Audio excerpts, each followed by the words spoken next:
नमस्कार, मैं विनोद वैष्णव और आप देख रहे हैं न्यूज़ 21 टीवी एवं पॉजिटिव न्यूज़। आज हमारे साथ मौजूद हैं वार्ड नंबर 37 नगर निगम फरीदाबाद के गांव खेड़ी कला से संध्या शर्मा, जो कि पार्षद पद की प्रबल दावेदार हैं और उनके प्रतिनिधि के तौर पर जो सारे कार्य देखते हैं।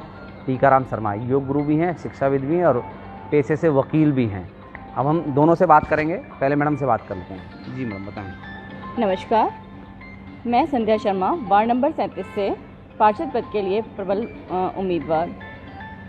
हम जो पार्षद पद के अंडर जो कार्य आते हैं उनमें सीवर की समस्या, पेयजल की समस्या और जो है स्वास्थ्य से संबंधित समस्याएं और पुस्तकालयों की व्यवस्था, पार्कों का नवीनीकरण और बिजली, पानी, सड़क, इनकी सबकी समस्याओं से संबंधित जो भी कार्य हैं उनके नवीनीकरण से रिलेटेड और उनके सड़कों के सौंदर्यीकरण से जो संबंधित हैं उन सभी कार्यों पर कार्य करेंगे। जी सर, आप भी बता दीजिए। देखिए मैडम ने बहुत सारी चीज़ें गिना दी हैं। जी, प्रमुखता से वार्ड में किन चीज़ों की कमी है जो आने वाले समय में करवाना चाहते हैं नमस्कार। नए वार्ड में? सबसे पहले आप छायाकार बंधुओं को, मीडिया चैनल को बहुत बहुत साधुवाद, बधाइयाँ।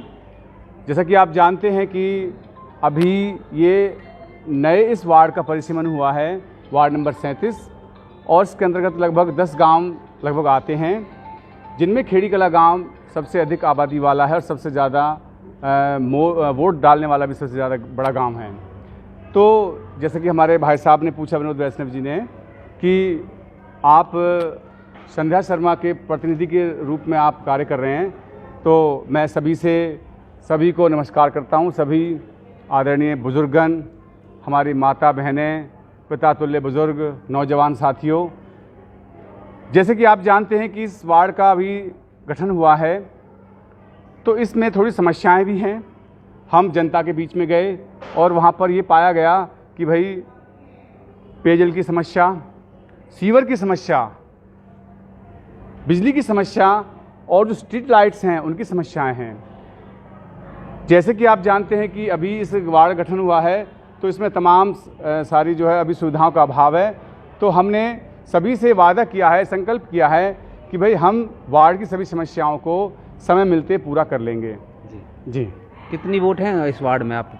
लगभग हमारे इस वार्ड में 37,000 वोट हैं लगभग, और जिसमें कि 3 मुख्य बड़े गांव हैं, जिसमें खेड़ी कला प्रथम स्थान पर आता है, जिसमें 5477 वोट हैं लगभग, और ऐसे ही फिर बड़ौली दूसरे स्थान पर आता है, जिसमें 5200 के आसपास वोट हैं, और ऐसे ही फिर तीसरा गांव भोपानी है जहां पर 4800 के आसपास वोट हैं। तो ये 3 गांव मुख्य रूप से इसमें हैं। बाकी जैसे भतोला है, मैं बताऊं आपके लिए विनोद वैष्णव जी, हमारे गांव यहाँ से टिकावली, बादशाहपुर, नचौली, खेड़ी कलां, भतोला, प्रहलादपुर, बड़ौली, फरीदपुर और 3 सोसाइटी हैं, आरपी सोसाइटी, एसआरएस सोसाइटी और पीयूष ग्रुप्स। तो लगभग इनको मिलाकर 37,000 के लगभग वोटर बनते हैं हमारे। अच्छा, संध्या शर्मा बेहतर उम्मीदवार क्यों हो सकती हैं? क्यों? उम्मीदवार बहुत होंगे, आप ही बेहतर, आप लोग बेहतर क्यों?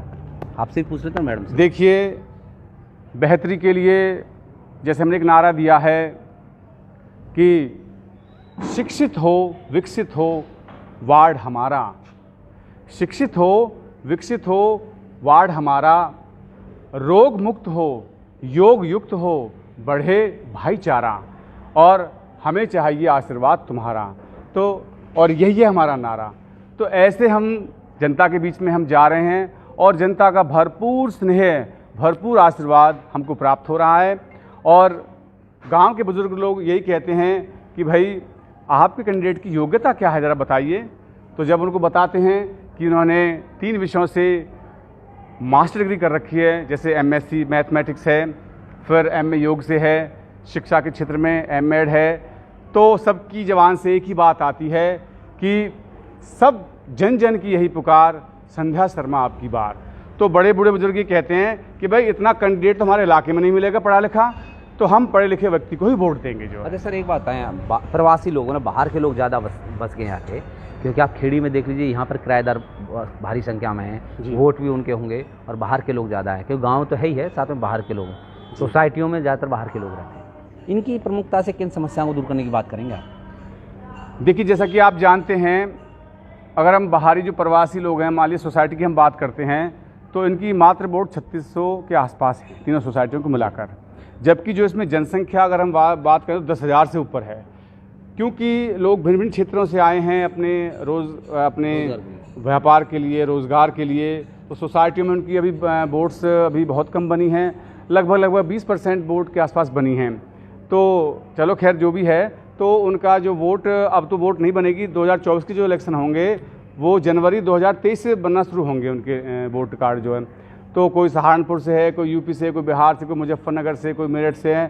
तो उनकी जो समस्याएं हैं, उनकी जो मुख्य समस्या है वो सीवर की बहुत ज़्यादा समस्या है। हम सरकार से के नुमाइंदों से, प्रशासन से ये अपील करेंगे, और जब हम खुद जनता अगर हमें इस चुनाव में विजय श्री का आशीर्वाद देती है तो हम निस्संदेह उनकी इन समस्याओं को दूर करेंगे। और इसके साथ साथ जैसे कि वार्ड में समस्याएं हैं बिजली की, पानी की, सीवर की, हमने 12 सूत्रीय कार्यक्रम चलाया हुआ है, यानी 12 चीज़ों के ऊपर ध्यान देंगे। जैसा कि आप जानते होंगे कि पार्षद के लिए 12 ही काम मनोनीत किए गए हैं सरकार की ओर से, विधायक कौन से सर बता दीजिए। जैसे कि मैं बता दूं आपको, मैडम आप उधर खड़े हो जी, बताएं सर। जैसे कि आप जानते हैं कि सबसे प्रथम बात है जो जनता के बीच में आई कि जनता की एक ही कसक, बिजली, पानी और सड़क, पेयजल की सुविधा का लाभ देना जी, स्वास्थ्य सेवाओं को हर वार्ड के मेंबर तक सुलभ कराना, जो शौचालय बना दिए गए हैं उनका रखरखाव ताकि वो सब स्वच्छ दृष्टि से अच्छे रहें।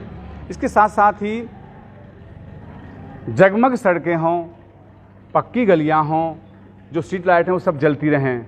इसके साथ साथ ही पुस्तकालय की सुविधा।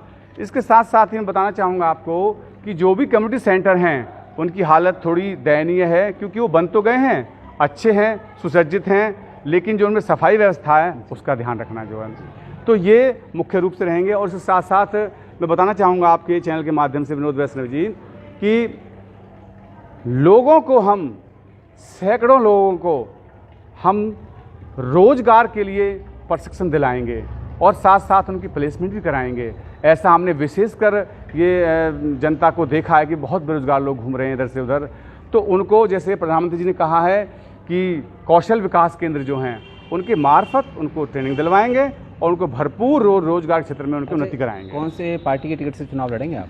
देखिए, हमने अब तक जो है बीजेपी का दामन थाम रखा है, बहुत पहले से सेवा की है पार्टी की जो है, और निश्चित तौर से हम बीजेपी के लिए प्रबल दावेदार हैं और इस पार्टी को हम ऊंचा उठाना चाहते हैं, ऊंचाइयों पर ले जाना चाहते हैं। जैसे मोदी जी का नारा है, जय विज्ञान, जय अनुसंधान। और सबसे पहले मैं बताना चाहूँगा आपके चैनल के माध्यम से कि आदरणीय यशस्वी प्रधानमंत्री श्री नरेंद्र मोदी जी और हमारे हरियाणा प्रांत के मुख्यमंत्री मनोहर लाल खट्टर जी को हम आभार प्रकट करते हैं कि उन्होंने महिला के सशक्तिकरण के लिए भिन्न भिन्न स्टेजों से, भिन्न भिन्न जगह से उन्होंने यही किया है कि भाई महिलाओं को सशक्त बनाया है। और इस वार्ड की जो उम्मीदवार है वो भी महिला ही कैंडिडेट है। तो हम ये चाहते हैं जब महिला कैंडिडेट है तो पूरे जोर से उनको साथ दें, और कहते हैं कि त्याग, समर्पण, स्नेह, शक्ति और तप जिसकी पहचान थी वो नारी हिंदुस्तान की। तो ऐसे भावों के साथ हम जा रहे हैं और सब लोग हमें भरपूर स्नेह और आशीर्वाद दे रहे हैं। तो अपील करना चाहेंगे आप? मैं अपने बड़े बुजुर्गों से, महिलाओं से और माताओं बहनों से, सभी से अपील करना चाहती हूँ कि अपना कीमती वोट देकर हमें सफल बनाएं, अपना आशीर्वाद प्रदान करें और हमें हर तरीके से अपना साथ दें। जैसे कि सबका साथ, सबका विकास, ये एक नारा मोदी जी ने जो दिया हुआ है, तो उसी को क्रियान्वित करने में हमारी सहायता करें। सर, अंत में देखिए, जी, विधायक राजेश नागर हैं यहाँ से भाजपा से, केंद्रीय मंत्री कृष्णपाल गुर्जर सांसद भी हैं। जी है। उनका किस तरीके से खेड़ी कला पर आशीर्वाद बना रहता है विकास के मामलों में? देखिए, मैं मैं वार्ड नंबर 37 के प्रत्याशी के प्रतिनिधि के रूप में मैं उनका सम्मान करता हूं, और हमारे लोकप्रिय विधायक राजेश नागर जी और ऐसे ही हमारे क्षेत्र के लोकप्रिय सांसद श्री कृष्णपाल गुर्जर जी, जिनका कि प्रत्यक्ष या अप्रत्यक्ष रूप से सब जनता ने उनका साथ दिया है, उनको नॉमिनेट किया है, उनको पद पर पहुंचाया है। तो निस्संदेह उनका आशीर्वाद भी हमारे पर बना हुआ है, और हम ये चाहते हैं कि वे उनके साथ मिलकर उनकी जो योजनाएं ऊपर से आती हैं उनको क्रियान्वित कर सकें। और इस प्रकार हम ये चाहते हैं कि भाई उन राजेश नागर जी का भी बहुत बहुत हमारे ऊपर हाथ है, उनका आशीर्वाद है। ऐसी कृष्णपाल गुर्जर जी हमारे जो माननीय सांसद हैं, उनका भी बहुत बहुत आशीर्वाद है।